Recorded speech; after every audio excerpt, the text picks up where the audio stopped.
There are three books in the Bible that have come to be called the wisdom literature: Proverbs, Ecclesiastes, and Job. And all of these books are addressing the same set of questions. What kind of world are we living in? And what does it look like to live well in this world? So, how to be good at life. Yeah.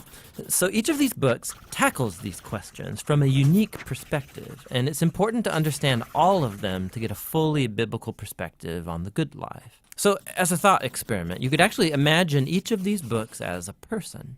So Proverbs would be like this brilliant young teacher, and Ecclesiastes the sharp, middle-aged critic, and Job would be this weathered old man who's seen a lot in his day. We're going to start by meeting the book of Proverbs, the brilliant young teacher.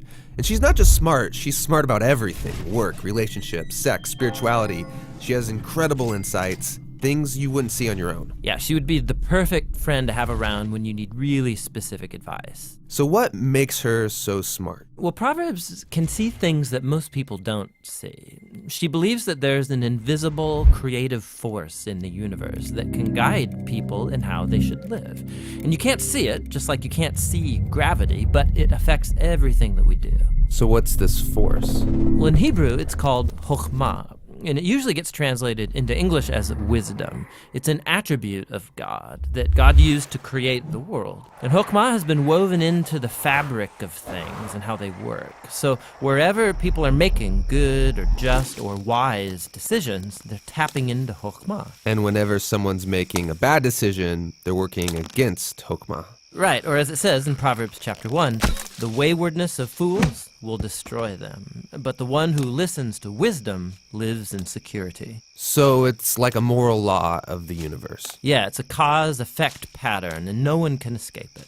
And Proverbs personifies all of this as a woman. Yeah, Lady Wisdom. Right, and she roams around the earth, calling out, making herself available to anyone who's willing to listen to her and to learn. Which leads to the second thing Proverbs believes, that anyone can access and interact with wisdom and use it to make a beautiful life for yourself or for others. You can create with it like a designer. Yes, in fact, chokhmah in Hebrew isn't simply intellectual knowledge. The word is also used to describe a skilled artisan who excels at their craft, like woodworking or stonemasonry. So you show you possess chokhmah when you put it to work and develop the skill of making a good life. Okay, that makes sense. So let's do this. Let's go find some wisdom. But before you do, Proverbs has one more really important thing to consider. Chokhmah isn't some impersonal force. It's an attribute of God himself.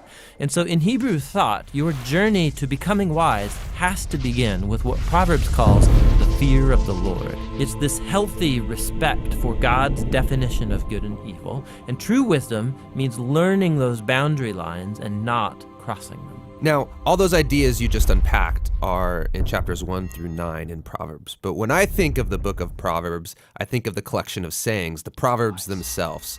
Tell me about those. Yeah, those are what you find in chapters 10 on to the end of the book. It's a collection of hundreds and hundreds of proverbs about any and all aspects of life. And chokhmah gets applied to them, resulting in this wise guidance to help you find a path towards success, and no matter what you do. If I design my life with these sayings, life is going to be good. Yeah, or as Proverbs puts it, it'll give health to your bones, prosperity, a long, rich life. Which is a really big claim. But you can see how it's often the case. Wise people, they tend to do better. Things usually work out well for them in life. And so that is the promise and the wisdom of the book of Proverbs. The book of Proverbs is really beautiful, but if we take a step back, some people would argue it's a little too simplistic, because sometimes horrible things happen to really wise people, and sometimes foolish people get rewarded. It doesn't always work the way we think it should work. That's right, which is why we need to go and listen to our next wise friend, Ecclesiastes the critic, because he's wrestled with that very problem, and he's going to push us further in our journey to find the good life.